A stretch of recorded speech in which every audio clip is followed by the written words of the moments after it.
Good evening, everybody. Welcome to the Super Bowl LVIII Coin Toss Pregame Show. Can't believe this year the biggest event of award season is being held in Vegas.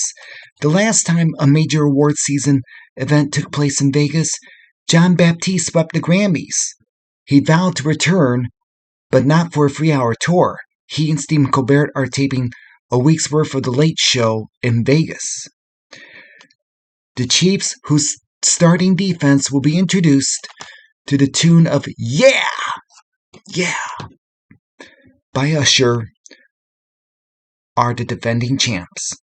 As for their opponents, their name needs not to be mentioned. But befitting a team that won the NFC Championship 8 times and the Super Bowl 5, soon to be 6 times. When this tune gets played, their starters, in this case the starting offense, culminating in the introduction of Brock Purdy warming up in the sidelines, and Mike Shanahan's son Kyle gets played. Dun dun dun dun dun dun dun dun dun dun dun dun dun dun dun dun dun.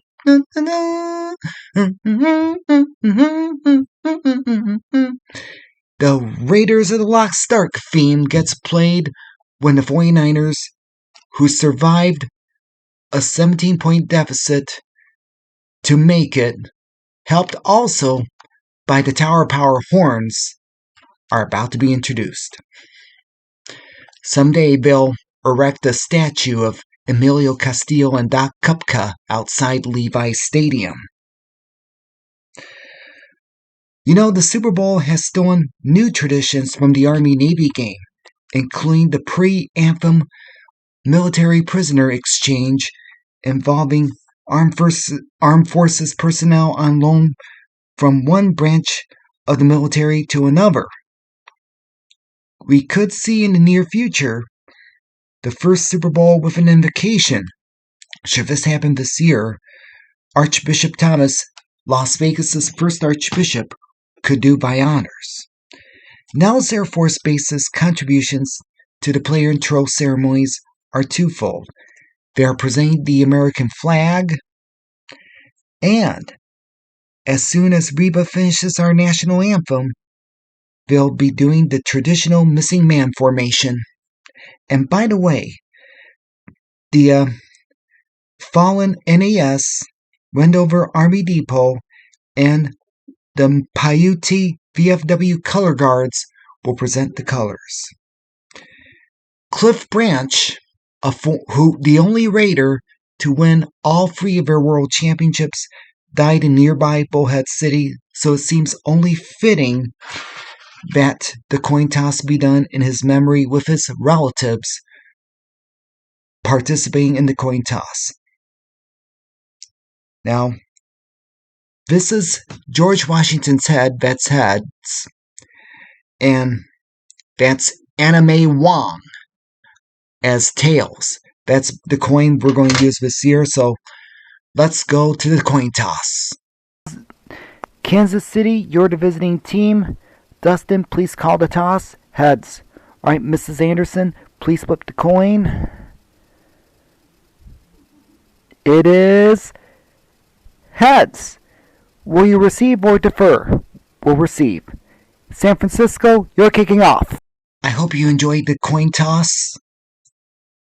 If you live out in New Orleans, had the Super Bowl been held there instead of this year, instead of next year, Super Bowl LIX, the timing would have been right. There'd be the Super Bowl, then Mardi Gras, and then Valentine's Day. At least there could be the consolation of either Branford Marsalis, whose brother Wynton trumpeted the anthem at Super Bowl 20, or even Aaron Neville or Tim McGraw performing America the Beautiful before the anthem. Oh, and the pregame ceremonies could be the Super Bowl could be in support of Israel as it fights Hamas.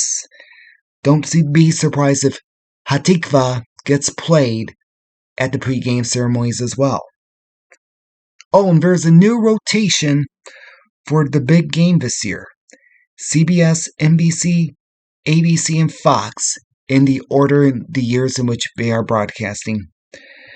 Under the new contract, ABC's back in the Super Bowl rotation, as will happen in 2 years. Don't be surprised that if in 9 short years, Fox is out of the NFL. They won't even make a bid for Sunday Night Football. So to close, let me just say this. Second best is not an option with Jed York, which is fine by me. Expect Kyle Shanahan to say that.